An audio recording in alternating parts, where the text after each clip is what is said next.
Good morning traders, nongeye kubaha ikaze kuri Kevin Trader, tuzajya turebera byinshi ku bijyanye na forex trading. Uyu munsi nk'uko ari muri weekend ngiye kubanyuriramo trades twafashe muri iyi week itambutse, aho twafashe trade imwe muri gold, dufata indi muri GU hamwe n'indi imwe muri GBP JPY, gusa iyo muri GBP JPY byarangiye bibaye loss. Ni ukuvuga ngo muri iyi week twafashemo trades eshatu zonyine kuko nizo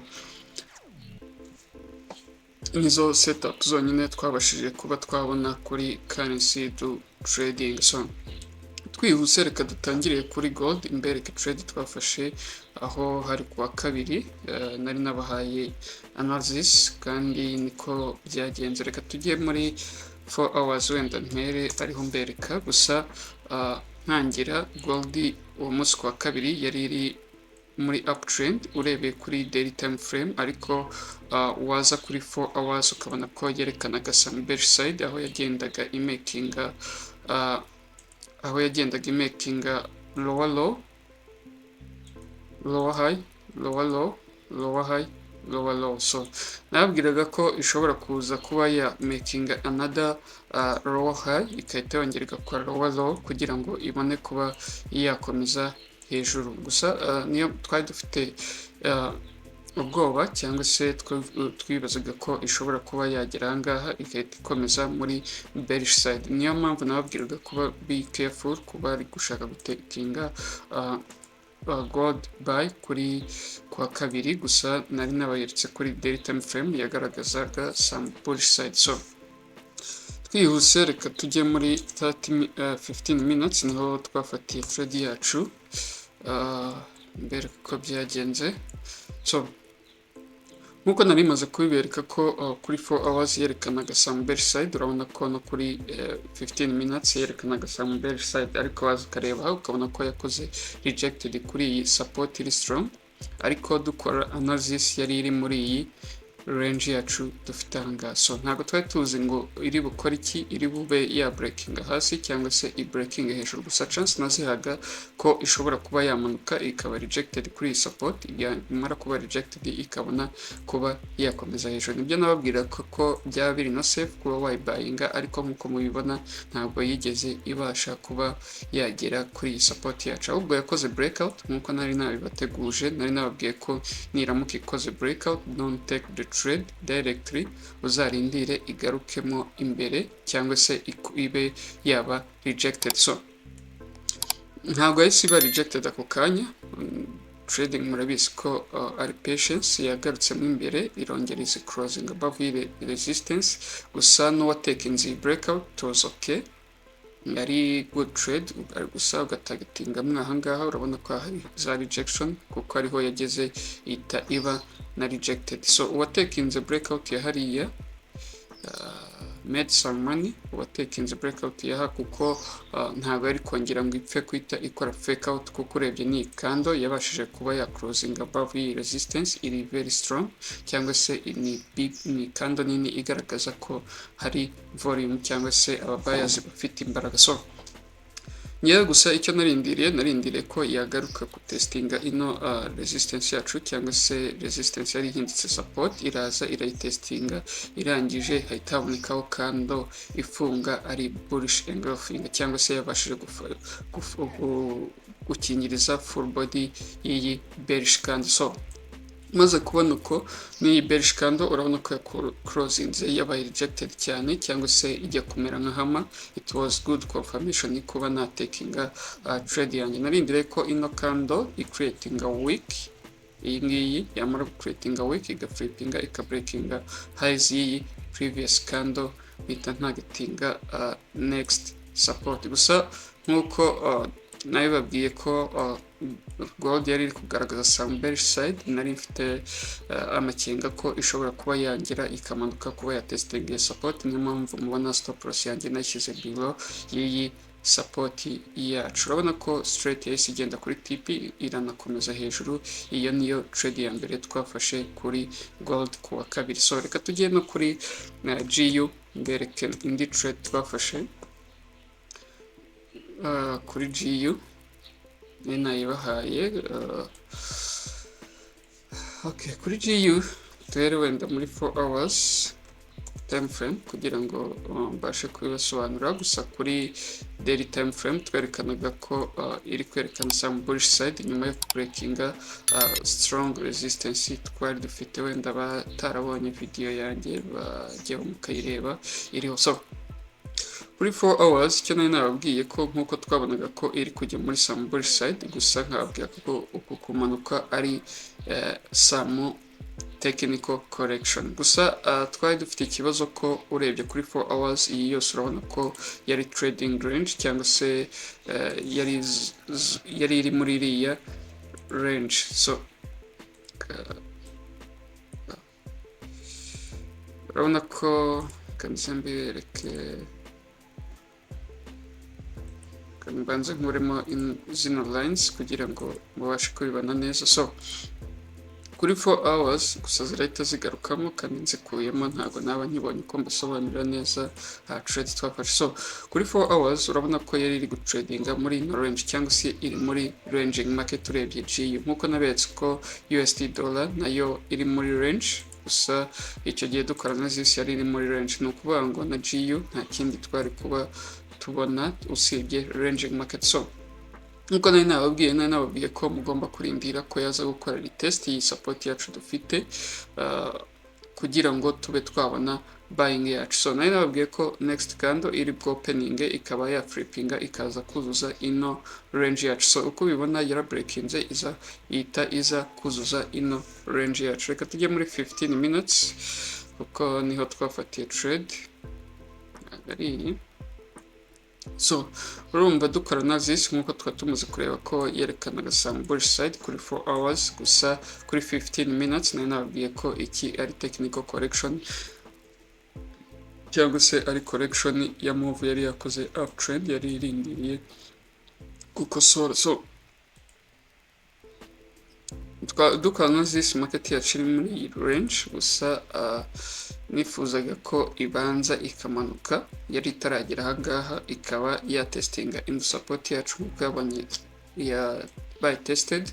Uwafashe trade nari nababwiye ko niramuka ije ikaba rejected kuri iyi support watekinga buy yawe. Urabona ko yabashije gukacinga ino move kuva ahangaha kugera ahangaha. So gusa nko kuri 4 hours nkuko nari mbonye ko iri kumanuka muri correction, gusa ntiyari yabashije kugera kuri iyi support yacu yari very strong kugira ngo ibashe kuyitestinga. So that's why narindiriye ko yabyibuze yazamuka aha ikaba yaba rejected cyangwa se yagaruka gutestinga ino support ikaba yakomeza hejuru kuri 30 minutes. nkuko ubona 15 minutes ya closinze above iyi resistance yacu twari dufite with very big strong candle cyangwa se candle nini cyane igaragaza volume ko aba buyers bagiye kuza in control.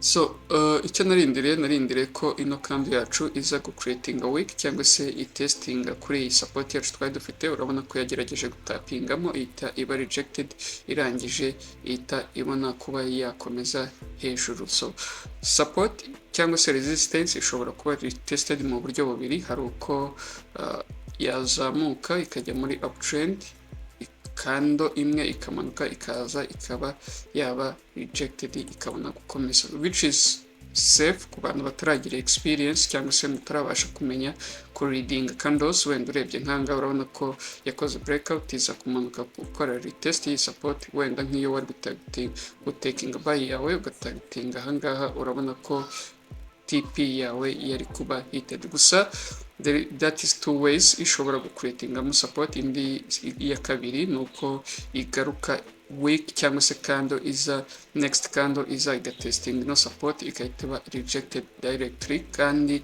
indi condition ya kabiri ugomba kureba ni ukureba ino candle ya closing above ese iri very strong cyangwa se ni candle nini yerekana ko hagiye kuza volume. So that's why I took this trade. Urabona ko hari hagiye kuza volume cyangwa se market yerekanaga ko hari volume igiye kuza, buyers bagiye kuza mu isoko. So which means ko kuri iyi candle abasellers bagerageje gusunika isoko hasi, gusa buyers bageze kuri support barahati no we don't have to go below that support again, cyangwa se ntabwo tugomba kujya munsi y'iki giciro again. So niyo bahise basunika isoko hejuru, icyo gihe nawe uhita taking advantage ukajyana n'isoko, nk'uko mpora mbibabwira ko trend is your friend. So hano ko yahise iza igahitinga TP, aho twari dufite 1 hour support resistance, niho twatekingiye TP yacu, trade yabaye successful and we got win. So ahangaha ni byo nari ndi kubereka ko analysis twari twakoze, twifuzaga ko niramuka igeze kuri support ari byo byiza, niho twaba dufite trade nziza cyangwa se iri very strong. Urabona ko yahageze iba rejected kenshi, irangije ihita ikomeza. Urabona ko uwabashije gutekinga ino trade ku babasha guholdinga cyangwa se aba position swing trader, urabona ko babashije kubona pips nyinshi cyane, zigera kuri 71 kuri GU, which is so much enough, cyangwa se zirahagije cyane. Urabona ko yari trade nziza by the way, gusa byabaye nijoro, ntabwo nari nkamiye, ntabwo nabashije kuyifata, gusa naberekaga results za analysis twari twakoze. So reka tujye kuri GBP JPY, trade twafashijeho ikarangira ibaye loss, nubwo yari yabanje kugira in profit, gusa nashaka kuba nayiholdingaho kuko yari good setup. Reka tujye muri 4 hours. So kuri 4 hours no kuri daily time frame nabonaga ko GBP JPY nyuma yo breakinga ino strong resistance twari dufite ahangaha, nabonaga ko iri muri uptrend cyangwa se igiye kuza muri uptrend. So nkuko nabitekerezaga ko iri bugeraha ikaba rejected, yarahageze iba rejected, yerekana rejection, ubwo nanjye mpita ninjira trade nagatinga ino high score yari kuza kuba filled urebeye kuri 4 hours. Reka tujye kuri 15 minutes mbereke uko byarangiye bigenze. Byarangiye bibaye loss, gusa kuko numvaga nshaka kuyiholdinga, nicyo cyatumye ahanini mbona loss, ubwo nayo iri muri error nakoze, kuko uje ahangaha urabona ko yari iri kwerekana rejection nyinshi, gusa it was even in good profit. I think pips 32, which is good on GBP JPY.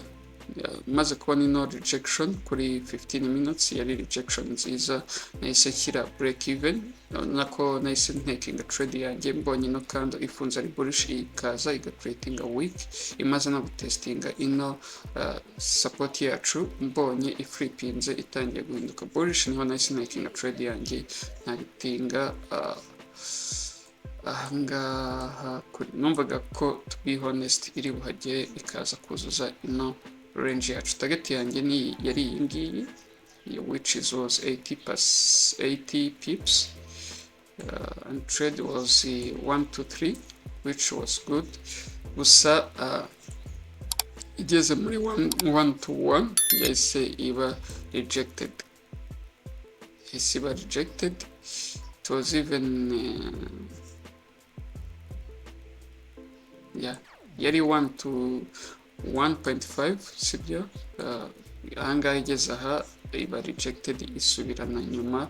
Stop loss yanjye nkuko mubibona nari nayishyize below iyi support, kuko nabonaga ko niramuka inahageze izaba rejected ikongera igasubira hejuru. Gusa byarangiye stop loss ibaye hited, nuko icyumweru cyagenze n'izo trade eshatu twafashe, aho izabaye successful ari GU cyangwa se GBP USD hamwe na gold GBP JPY yo yabaye loss. Kumva arizo trades twafashe, gusa there was no mistake twakurikije trading plan yacu, and the loss muri forex trading ntaho wayihungira, always uzahora uhura nabyo, and it's fine. So thank you so much. Kumva ari ibyo ngibyo twabashije kubona muri iki cyumweru. Reka dutegereze next week cyangwa se ukwezi gutaha, turebe niki kudufitiye, n'izi opportunities dushobora kubona. Thank you so much. Have a nice weekend.